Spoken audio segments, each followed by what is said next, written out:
Hello guys, welcome back to my channel Vidyarthi update. पिछली video में हमने 7 चैप्टर करा था मेजर लैंड फॉर्म्स। तो इस वीडियो में हम करने जा रहे हैं कुछ important major climate and vegetation and wildlife के। तो सबसे पहले हम जानते हैं कि वेदर क्या होता है और क्लाइमेट क्या होता है। वेदर जो है हमारा वो एक शॉर्ट पीरियड के लिए होता है, और जो क्लाइमेट है वो हमारा एक लॉन्ग पीरियड के लिए होता है। वेदर एंड क्लाइमेट, ठीक है। तो वेदर जो हमारा शॉर्ट पीरियड के लिए होता है, जो चेंज होता रहता है, और क्लाइमेट जो है हमारा लॉन्ग पीरियड के लिए होता है, जैसे विंटर एंड समर। और वेदर जो है रोज़ का मौसम जो चेंज होता है उसको हम वेदर बोलते हैं। तो चलिए स्टार्ट करते हैं। जो हमारे 4 मेजर जो मौसम है वो हमारे कोल्ड, ठंडी, hot weather summer, south rainy season और ऑटोमन सीज़न। तो जो हमारा विंटर सीज़न है वो हमारा दिसंबर से लेके फरवरी तक होता है। ये इंपॉर्टेंट पॉइंट है, ये एग्ज़ाम में पूछा जाता है कि विंटर सीज़न कब से लेके कब तक होता है। विंटर सीज़न होता है दिसंबर से लेके फरवरी तक। नेक्स्ट होता है समर सीज़न। समर कब से होता है? मार्च से लेके मई तक। उसके बाद आता है हमारा साउथ वेस्ट मानसून। ये होता है हमारा जून से लेके सितंबर तक। नेक्स्ट आता है हमारा साउथ ऑफ रेटरेटिंग मानसून, जिसको हम ऑटोमन सीज़न भी बोलते हैं। वो हमारा अक्टूबर से लेके नवंबर तक। ये इंपॉर्टेंट पॉइंट है, ये चारों आप नोट कर सकते हैं कि कोल्ड वेदर दिसंबर से फरवरी तक, समर मार्च से मई तक, और जो साउथ वेस्ट रेनी सीज़न है वो हमारा जून से सितंबर तक, और ऑटोमन सीज़न अक्टूबर से नवंबर तक। नेक्स्ट हम करेंगे south west monsoon. South west monsoon क्या होता है? जो रेनी सीज़न है वो अरेबियन सी से होते हुए जब ये बे ऑफ बंगाल की तरफ बढ़ता है तो ये अपने साथ मॉइस्चर कैरी करता है।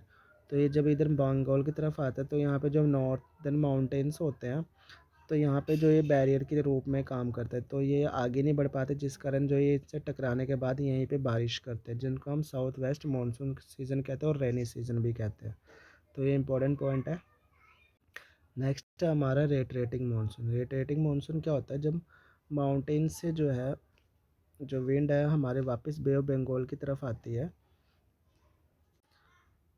तो वहाँ पे ये रेटरेटिंग मानसून होता है, जहाँ पे जो हमारा साउथ पार्ट है तमिलनाडु का, उस टाइम ये विंड रेन रिसीव करता है। तो ये हमारा रेटरेटिंग मानसून। अब हम बात करें क्लाइमेट की। इंडिया का जो क्लाइमेट है वो मानसून टाइप ऑफ क्लाइमेट है। ये क्वेश्चन आता है कि इंडिया का टाइप क्लाइमेट कौन सा है? मानसून टाइप ऑफ क्लाइमेट है। और जो इंडिया जो है हमारा ट्रॉपिक रीजन में लाई करता है, जिस कारण जो है यहाँ पे मानसून टाइप ऑफ क्लाइमेट रहता है। और जो agriculture most of the agriculture जो है इंडिया की, वो हमारे मानसून पे ही डिपेंड है। ठीक है दोस्त, ये हमारे मानसून पे ही डिपेंड है। तो ये इंपॉर्टेंट पॉइंट है कि इंडिया का क्लाइमेट कैसा होता है। तो ये हमारा मानसून टाइप ऑफ क्लाइमेट होता है। नेक्स्ट हम पढ़ेंगे जो हमारा क्लाइमेट है वो बहुत सारी चीज़ों से अफेक्टेड होता है, जैसे लोकेशन क्या है उस प्लेस की, एल्टीट्यूड क्या है, डिस्टेंस फ्रॉम द सी कितना है, या रिलीफ कैसा है। अगर हम बात करें क्लाइमेट की, अगर आप देखेंगे गर्मियों में कि राजस्थान में जो बहुत तेज़ धूप पड़ रही है, और वहीं कारगिल और लद्दाख में वहाँ पे बहुत ज़्यादा ठंड होती है। और वहीं अगर हम बात करें साउथ साइड की, यहाँ पे ना ज़्यादा ठंड होती है ना ज़्यादा गर्मी होती है। और जो हमारा मेघालय का मौसम राम प्लेस है, ये सबसे ज़्यादा वर्ल्ड्स हाईएस्ट रेनफॉल एरिया है, यहाँ पे सबसे ज़्यादा रेनफॉल होती है। वहीं अगर हम दूसरी साइड बात करेंगे तो राजस्थान के जैसलमेर में बिल्कुल ना के बराबर ही बारिश होती है। मतलब इंडिया का जो टाइप क्लाइमेट है वो मिक्स टाइप ऑफ क्लाइमेट है। मतलब कहीं बारिश हो रही है, कहीं नहीं हो रही, कहीं धूप कम है, कहीं। ये ट्रॉपिकल रीजन में होने के कारण यहाँ पे ऐसा हो रहा है। नेक्स्ट हम बात करेंगे इंडिया के नेचुरल वेजिटेशन की। इंडिया का जो नेचुरल वेजिटेशन है वो कई पार्ट्स में डिवाइड है। जैसे हम पढ़ते हैं tropical evergreen forest, tropical moist deciduous forest, tropical dry deciduous, thorn forest. तो जो वेजिटेशन है इसमें कई मतलब ऊंचे पेड़ भी होते हैं, कई ग्रासेस भी होते हैं। जो ग्रासेस, श्रब्स एंड ट्रीज ऐसे ऐसे हैं कुछ कि जो आप विदाउट ह्यूमन इंटरफेरेंस के अपने आप ग्रो करते हैं। तो हम आगे इसके बारे में पढ़ेंगे। नेक्स्ट है हमारा कि फ़ॉरेस्ट क्यों ज़रूरी है। आपको पता ही है फ़ॉरेस्ट क्यों ज़रूरी है। फ़ॉरेस्ट से हमें कई चीज़ें जैसे मेडिसिन वगैरह मिलती है, दवाई मिलती है, खाना मिलता है। तो और ये मतलब कई लोगों के रहने का सोर्स है। एनिमल जितने हमारे वहाँ जंगलों में रहते हैं, इसके लिए हमारे लिए फॉरेस्ट। नेक्स्ट हम बात करेंगे हमारे नेशनल एनिमल के बारे में, जो हमारा टाइगर है। टाइगर जो है वेरियस पार्ट्स में पाया जाता है कंट्री के। और जो हमारा गिर फॉरेस्ट है गुजरात में, ये हाउस है किसका, एशियाटिक लोयंस का। और जो एलिफेंट है और वन रैंड राइनोसोरस है, ये असम में है, जो हमारा काजीरंगा नेशनल पार्क वहाँ पे पाया जाता है। और जो एलिफेंट है वो केरला और कर्नाटक दोनों में पाया जाता है। और जो कैमल है वो हमारा राजस्थान में पाया जाता है।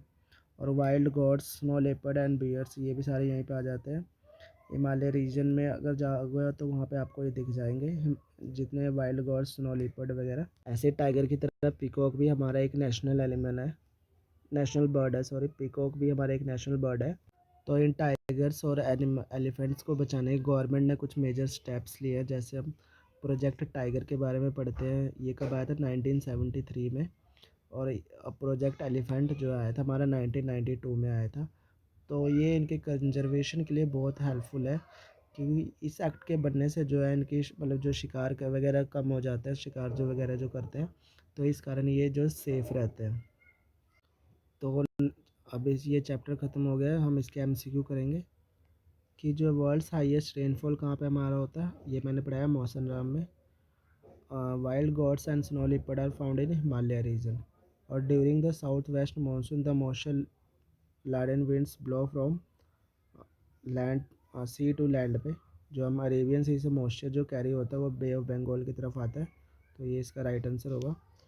तो ये चैप्टर और हमारे 6th क्लास की जो एनसीईआरटी की ज्योग्राफी है वो सारी ख़त्म हो गई है। नेक्स्ट वीडियो में हम 7th क्लास से स्टार्ट करेंगे। तो इस चैनल को सब्सक्राइब एंड लाइक कीजिए ताकि हर वीडियो को नोटिफिकेशन आपके पास सबसे पहले आ जाए।